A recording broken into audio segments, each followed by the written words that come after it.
Captcha को, नहीं तो एक टिक मारने को दे देता है, लिखता आई एम नॉट। ये क्यों किया जाता? इसका लॉस भी होता था डोनाल्ड ट्रंप को ना, इलेक्शन में बड़ी लॉस, हार गया था डोनाल्ड ट्रंप, हार गया था। अभी फिर क्या हो गया है, जीत गया। तो हुआ क्या कि डोनाल्ड ट्रंप एक स्टेडियम में गया अपना प्रोग्राम करने के लिए।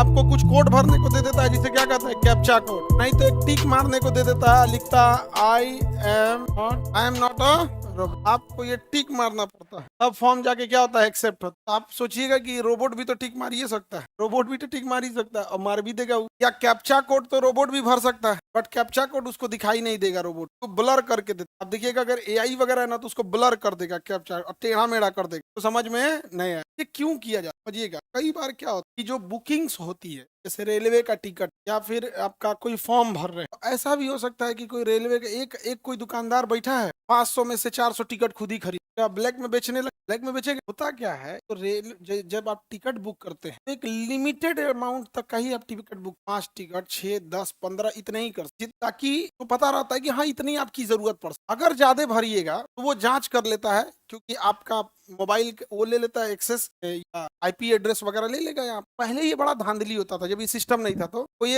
एक आदमी आया 500 टिकट बुक। इसका लॉस भी होता था डोनाल्ड ट्रंप को ना, 2016 के इलेक्शन में बड़ी लॉस, 20 के इलेक्शन हार गया था डोनाल्ड ट्रंप, हार गया था ना। अभी इस साल 21 वाला में, 20 में नहीं 21 हार गया था। अभी फिर क्या हो गया है, जीत गया। तो हुआ क्या कि डोनाल्ड ट्रंप एक स्टेडियम में गया अपना प्रोग्राम करने के लिए। स्टेडियम का 80% टिकट बुक हो गया, हाउसफुल। बट हुआ क्या था कि जो डोनाल्ड ट्रंप के विरोधी थे वो टिकट बुक करा लिए और गए नहीं थे, पैसा देके टिकट बुक करा लिया, स्टेडियम खाली, ट्रंपा घुसिया गया। ट्रंपा क्या हो गया, घुसिया। ये लगा देने से नहीं होगा। क्यों? जैसे आप टिक करते हैं कि I am not a robot, I am not a robot, आपके मोबाइल का, आपके कंप्यूटर का आईपी एड्रेस वो कंप्लीट उसके पास चला जाए। अब सपोज कीजिए कि स्टेडियम वाला ये रूल बनाया है, एक आदमी 10 से ज्यादा टिकट नहीं खरीद, और आपने कंप्यूटर को फिक्स कर दिया है कि अलग अलग नाम से अलग अलग जगह पे फॉर्म भर के दे देना, तो 1 सेकंड में 1 लाख फॉर्म भर देगा। उसको क्या जाता है, 1 सेकंड में 1 लाख फॉर्म तो भर देगा, लेकिन आई एम नॉट रोबोट पे भी टिक मार देगा। लेकिन जैसे आई एम नॉट रोबोट पे चल जाएगा, उसके बाद पूरा डिटेल उसके पास चला जाएगा, और वो पहले से कि एक आदमी 10 को से ज्यादा फॉर्म नहीं देगा